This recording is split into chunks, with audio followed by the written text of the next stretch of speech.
Hey, let's talk about the Tarrasque, what I use them for, and expose a little bit of my personal process and how I make creative decisions.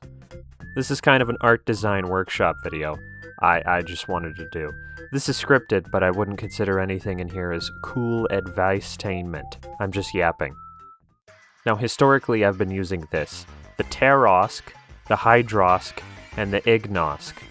The cool idea I was working with was that the Tarrasque was this sort of elementally infused, primordial, six-legged, six-eyed mega-creature pseudo-titan conceived during the Cambrian explosion. It was heavily inspired by creatures like the Dunkleosaurus, the Levititan, construction equipment, and admittingly, the crystal lizards from Dark Souls. I went with such a radically different homebrew design because my first actual exposure to the Tarrasque was as it appeared in the 4th edition D&D Monster Manual. Without knowing anything about the original creature it was based off of, I looked at this thing and was just completely unimpressed.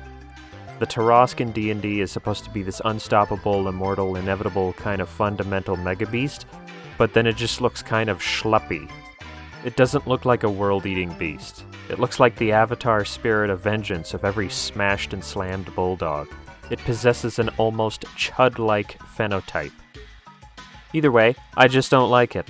And when Spaghetti doesn't like something, he pretends it doesn't exist and makes his own thing. However, I also don't want to use my current Tarrasque anymore.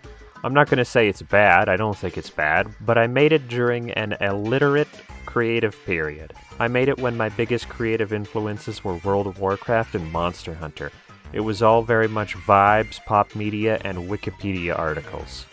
Not to say that my tastes have radically improved since then, nor that my creative process currently is much better, but I have read at least a book, have cultivated far more of an interest in folklore, mythology, and other first-hand cultural sources.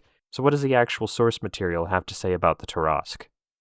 So, according to Professor Wikipedia, the Tarrasque was a kind of enormous amphibious dragon. It had a lion's head, a shelled body like a snapping turtle, 6 legs, and the long tail of a reptile or a dragon. The Tarrasque lived in a river in Provence, France, where it would upturn boats and eat people. Saint Martha baptized it, which must have been very easy because it lived in a river, and the villagers proceeded to kill it. The original French Tarrasque could also supposedly breathe fire and noxious fumes beyond just being a massive fat fuck. Knowing this, I don't have any particular emotional attachment to this creature. Literate or not, I'm simply not French enough to appreciate it. I don't get it. Consider me filtered. If I need something dragon adjacent to kill people in a lake, I'll just use an Ogopogo, or a crocodile, or a dragon. I'm not necessarily opposed to keeping the traditional creature as just some obscure lesser deformed dragon. I love collecting deformed lesser dragons. I've got a whole roster of lesser deformed dragons, but it can't play its previous role as massive, huge, unmanageable, immortal, world-eating monstrous beast anymore. That was something tacked onto it by the company. We hate the company. Now, I'm not contractually obligated to do anything, but I'd still like something Tarrasque-shaped in Iron Bigot. Iron Bigot already has at least 3 monsters that kind of fit this role. The Nidhogg, a massive 125 million year cycle cicada-esque draconid that lands on a planet as a larva, burrows deep down into the core, and much like Lavos from Chrono Trigger, grooms and cultivates a planet full of life, nursing on the ambient mana created, before it ultimately consumes the planet in its entirety when the time is right. The Juggernaut, an enormous Blame-style machine moving on treads, completely white, and roughly the size of a small continent. The Juggernaut is a divinely ordained planetary genocide machine, created by a wrathful god to Roomba a planet of all life so that the god in question can start over fresh with a clean slate. The Stellarite. You actually saw this little guy in the creature type video. The Stellarite is a star-eating parasitic false god. It positions itself in front of the suns of worlds housing intelligent life, blocking out the sun and consuming the heat, light, and energy it produces for sustenance. It then makes contact with the mortals within that system and demands they acknowledge it as their single true god, so it can grow fat and powerful.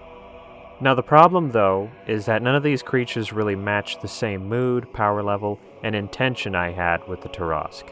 They're too powerful, they're not bestial enough, and they're not fantasy stasis enforcing beasts.